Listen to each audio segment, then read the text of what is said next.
Hey everyone, good morning and welcome to your channel Learn Data Science with Pranjal. So in this knowledge video, we will discuss about the common terms used in the neural network.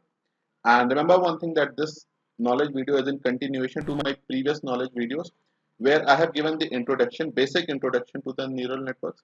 And then in the subsequent videos, I had discussed about the activation function, ReLU activation function, and the other activation functions like your TANH and leaky ReLU soft test function. So in this knowledge video, we will discuss the common terms used in neural networks. Once we understand these terms, these common terms which are used in neural networks, this will give us 360-degree idea how neural networks actually work. And after understanding these terms, when we do our coding, you would be you would be able to understand the coding part easily. So let's get started. So the first term is convergence. Remember one thing, that neural networks are iterative model. So they run number of times. You have number of epochs and they run number of times. So since a model is running number of times, we need to decide when to stop it. We cannot let the model continue running for infinite period of the time, or you cannot have infinite number of iterations. So convergence over here implies at what point should we stop. So there it is iterating, it is continuously iterating. So when should it stop? And what could be the criteria that my model should stop? So there can be different criteria when you can say that your model has been converged.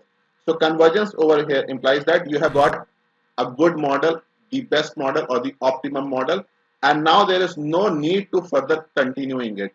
There is no need to further keep on iterating it. So convergence can be based upon number of criteria. It is something like, okay, you have achieved the desired accuracy and now you should stop. So that could be one criteria. You have achieved the desired accuracy. Another criteria could be you have already specified the iterations. So you have said, okay, run for 10 times and stop. So it will run for 10 times and then it will stop. So no matter whether you have achieved the 80% accuracy or 10% accuracy, but since you have defined that, okay, stop after these many iterations, so it will stop. Another criteria for stopping could be that your learning rate has gone down below a point. So let's say when you are iterating, every time the error was reducing. And now after, if we put a number, so let's say after 25th iteration, your accuracy is 90%. And then you keep on iterating and your accuracy does not increases. Or if it is increasing, it is increasing by a very slow rate. So it means there is no point further iterating it because your model may get overfitted now. So you can also stop at that point. Let's discuss the another term, that is your cost function. So basically cost function can be of are broadly of two types. One is your MSE and another one is your cross entropy. So if you are building a model on the regression data, so you will use your MSE, that is your mean square error. If you are building a handling a regression problem, if you are handling a classification problem, then you would be using your cross entropy. So if you are handling a classification problem, then you would be using your cross entropy. And now there are many variants of cross entropy. So binary cross entropy or sparse categorical cross entropy, and similarly you have many things related to your MSE also. But the broader idea of the cost function is that when you are building the model, so remember your aim is to build the model where your error is least, and when your error would be least, your model would be the best. And neural networks are iterative models, so they run number of times. So you can say there would be number of epochs. So after every epoch, after every iteration, we would be measuring the error. And our aim is to keep on reducing the error. So cost function is nothing but the collection of error. So in my previous videos, I have dedicated few videos on MSE and cross entropy. So you can refer more what exactly MSE is and what exactly your cross entropy is. But broadly, try understanding is that cost function is also known as your error function. It is used to capture the error in your model, and our aim is to keep on reducing the error. Okay, so the next term over here is gradient descent. So what exactly is the gradient descent? Let's try understanding. So just now we discussed that our aim is to keep on reducing the error. But how do we keep on reducing the error? So gradient descent is the answer to that question, that how do we keep on reducing the error. So let me call gradient descent as GD. So this GD is basically, try remembering a word optimizer. It is an optimizer function.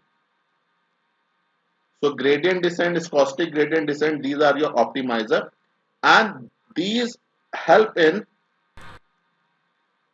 reducing the error. These help in reducing the error. Or basically I can say they help in moving in the direction where the error would be reduced. Okay, so I have written a line. So they help us in moving the direction in the direction where the error will reduce. So basically, and I know that many people may have not understood this line. So I'll give more clarity what exactly this means. So they guide us in moving the direction where the errors will reduce. So remember that your neural network is an iterative process. You are running it number of times. Your aim is to keep on reducing the error. But then how do you come to know that your error is reducing?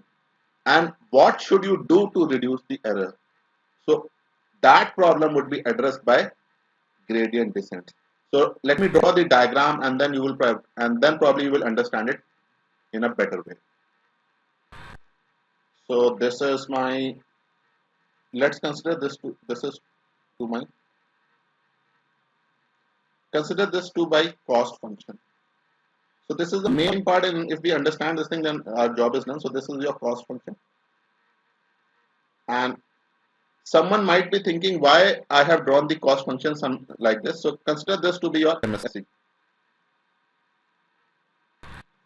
Consider this to be your MSC. Since MSC is a square function, then definitely it would be something like this. Because if you imagine this line, this dotted line as these dotted line as your x and y axis, then you can easily visualize that for when the value of x is negative and when the value of x is positive, the value of y would be same. So this is the beauty of your square function. And remember one thing, that we are saying that neural networks are iterative model. So basically they will run number of times. So consider one thing which people need to keep in mind is, let's imagine this whole graph.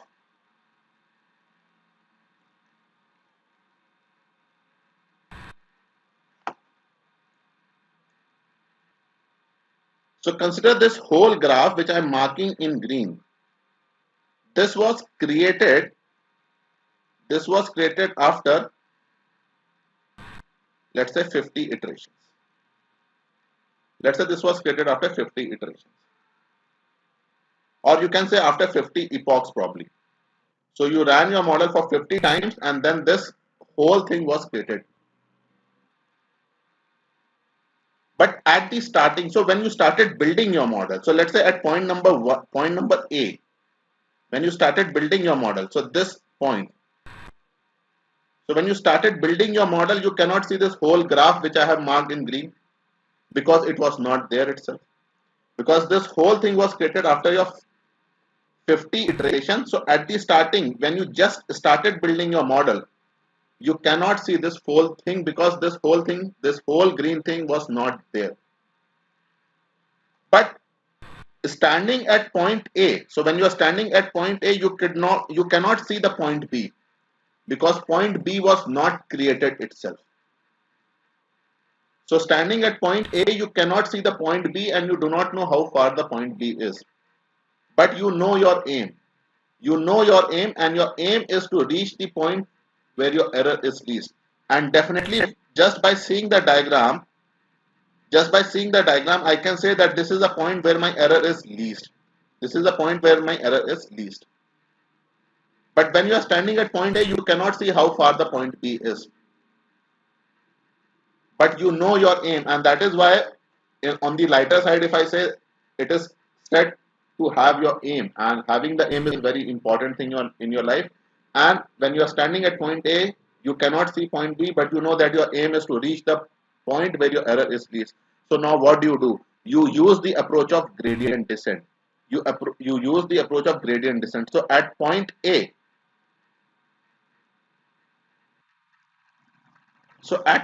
what do? You use the approach of gradient descent. So at gradient descent, what do? You take the derivative. You take the derivative. So derivative is nothing but your dy by dx. You take your dy by dx.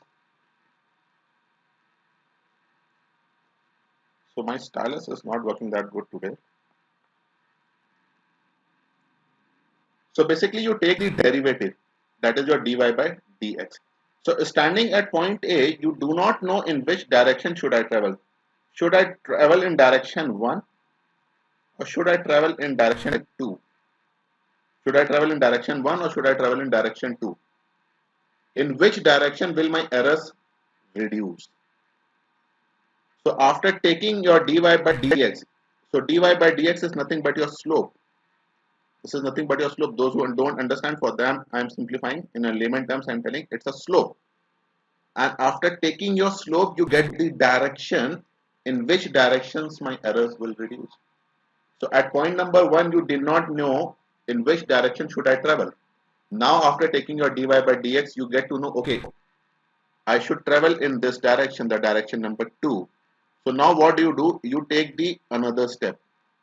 You take the step, you move at point C. And at point C, you again measure the error. And now you will notice that your errors would have reduced. You compare the error with at the point A. So now you get to know, okay, you are traveling in the right direction. So you continue traveling in the right direction and then you take the step D. You find the error at D, compare the error at point C, and you notice that, okay, my errors are reducing. So you keep on traveling. And similarly, you take the step E, you take the step F, and the journey continues. And the journey continues till the time you reach the point B. Till the time you reach the point B. Now let's say you take another step. You take the step B1. You take the step B1. At B1, when you measure the error and you compare the error with point B, so you will find that your errors have increased. So which means that your optimum point or your best point has been left behind. And that is how gradient descent helps in minimizing our cost or minimizing our loss. So remember one thing, that gradient descent is a optimizer. Optimizers are used to minimize the error. So let's discuss another term, that is your learning rate. So learning rate, as the name suggests, learning rate is learning rate. It is denoted by LR. It indicates how fast or how slow your model is learning. So learning rate can also be applicable for human beings, or how fast or slow you are learning the neural networks, or how fast or slow you learn any other thing. So if learning rate is high, it means your model will converge very fast. You will reach to the best solution, or to the optimum solution very fast. Or you can say that I will reach the solution in less number of epochs. If learning rate is slow, then the time taken would also be more. You will take more time and more epochs or iterations to reach the optimum point. So let's try understanding learning rate after drawing the diagram, and I will explain learning rate and learning rate decay in the same diagram. Okay, so in interest of saving the time, what I've done, I have drawn a rough diagram already. So consider this, consider the same thing. So this is the diagram. This is your MSC, which is your cost function. So my aim is to reduce the cost, and this whole thing which I have marked in green circle or green dotted line is not visible when you are standing at point A. So standing at point A, you cannot see how far or how close this point B is, but you know your aim. You know your aim, and your aim is to reach the point where your error is least. So that one thing is clear.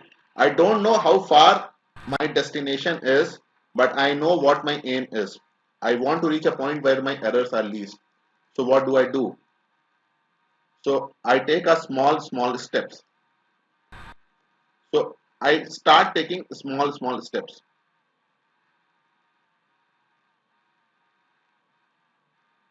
So I take the step 1 and I measure the I, I measure the error I measure the error at step 1, compare the error with the step A, and I see that my errors are reducing. So I keep on taking these steps. Point B. Now when I take the step C, my errors will start to increase and I will get to know that my optimum point has been left behind. Let me quickly draw another diagram. So for understanding what learning rate is, we need to have two diagrams. So same thing, B, and then I have point A. So again, I need to reach the point B. So let's consider this as diagram 1 and consider this as diagram 2. Consider this as diagram 2. Let's write it in a little better way. Consider this as diagram 2. So again, standing at point A, I cannot see how far the point B is. But now what do? I take very big steps. So I want to reach my destination very fast. So I take some bigger steps. So now in scenario 2, since you are taking very big steps, so learning rate in step 2, in diagram 2, it is high. LR is high. So learning rate is high because you are changing your weights very fast. You are reaching the destination very fast. But if your learning rate is very high, one thing which we need to keep in mind is you may miss the optimum point. You may miss the optimum point. So what I want to say over here is, let's say from point X. So I am marking one point as X just for our talking purpose. So from point X, I have directly moved to point C. But my optimum point was point B. So basically what has happened? I have missed my optimum point. So when your learning rate is high, there is a chance that you miss the optimum point. Now come back to the first diagram. In first diagram, your LR is very low. Your learning rate is very less. Your learning rate is less. So you do not miss the optimum point. But the problem with LR, when LR is less, that amount of time taken would be very high. You will need much more time and much more epochs or iterations to train your model. So the problem with LR is that you take more time. Problem with LR is problem when LR is less is that you take more time, and problem when LR is high is that you may miss the optimum point. Advantage of when LR is less is that you do not miss the optimum point.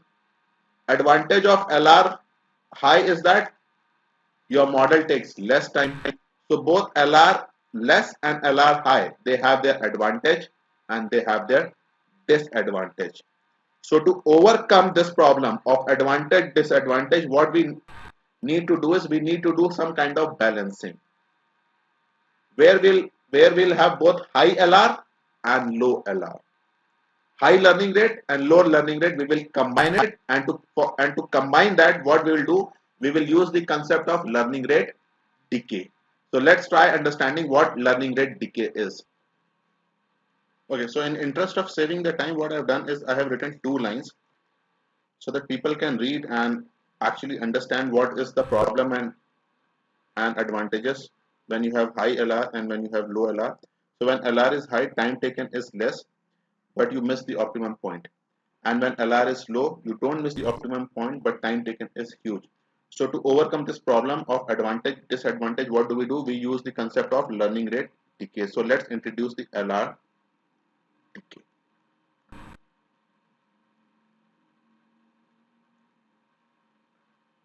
So again, you need to keep one thing in your mind, that when standing at point A, you cannot see this point B. So this whole diagram which we are drawing, so standing at point A, you cannot see the point B. So this whole thing, this whole picture is not visible to you. But again, you know your aim. Your aim is to reach the point B where your errors are least. So at the starting, what we will do, so our model starts to train. So there is a very big chance or high chance that at the starting my errors would be huge, or my accuracy maybe, let's say it may be very less. So when you build your model for the first time at the point A, let's say your accuracy is just 10%. Or in another words, you can say that your errors are very huge. So it means that there is a huge scope of improvement. So from 10% of accuracy, you need to move towards, let's say 100%. So the scope is of around 90%. So what you can do, you can take big steps. So you can very quickly change the parameter. You can change the fast parameters fast. You can change the weights significantly. So let's say I change my weights very fast. So I reach the step A1. I take big steps at the starting. Then A2, then A3. And at every point, I keep on measuring the error. And when my errors reduce considerably, so let's say at point A4, my errors have reduced considerably. And my accuracy is, let's say, around 80-85% or something. So now if your accuracy is 80% and maximum accuracy can be, let's say, 100%. So it means now the scope of improvement is very less. So now what I'll do, I will reduce the learning rate. So I will take taking smaller. This region, what I have done is, so my learning rate has been decayed.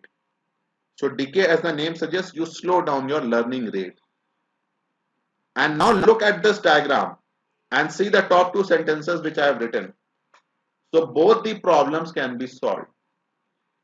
So with learning rate decay, you do not miss the optimum point, and the time taken to train the model is also controlled. So that is what your learning rate decay is. So now let's discuss another 2 points, that is your overfitting.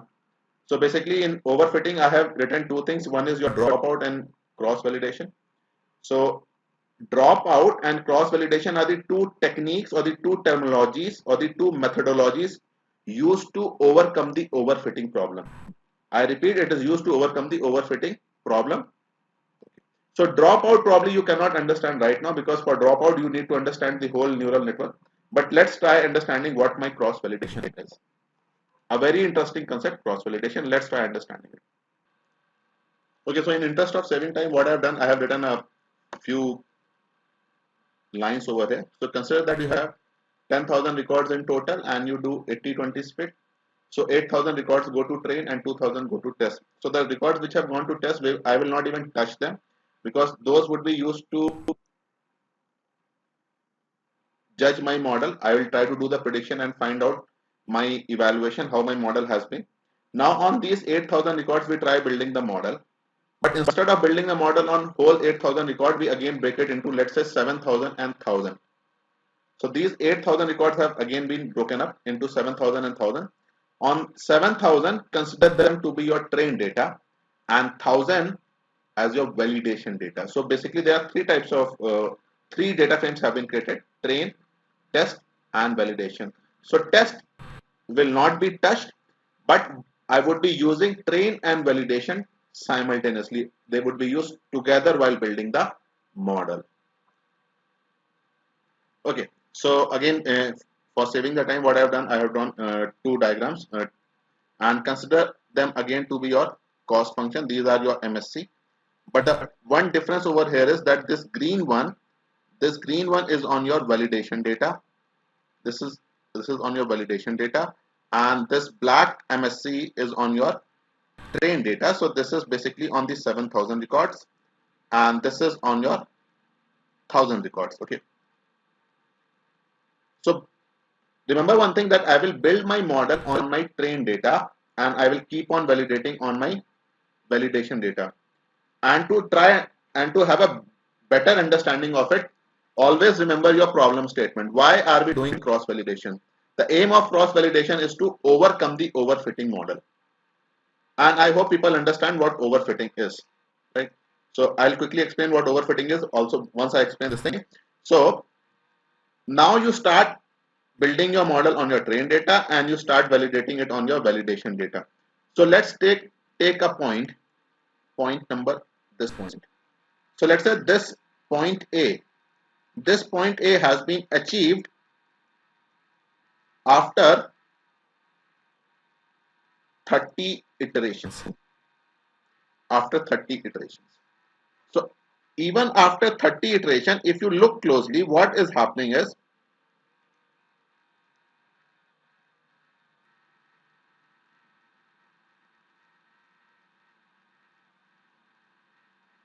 so errors are still reducing in your trained data, but the errors have started to increase in your validation data. So after your point A, errors are still reducing in your trained data, but they have started to increase in your validation data, which means that beyond your point A, or in this case, we can say that after your 30th iteration, your model has started to overfit. So overfit means it has started to mimic your data. So errors are increasing on the data which is not used in model building. So remember one thing, I am not building the model on these 1000 records, that is your validation record. I am building the model on these 7000 records. So error in these 7000 is still decreasing, but it has started to increase in your validation data. So this means that I should stop now. So next, so this, so if I stop at 30th iteration or 31st or 32nd iteration, it means that my model will not be overfitted.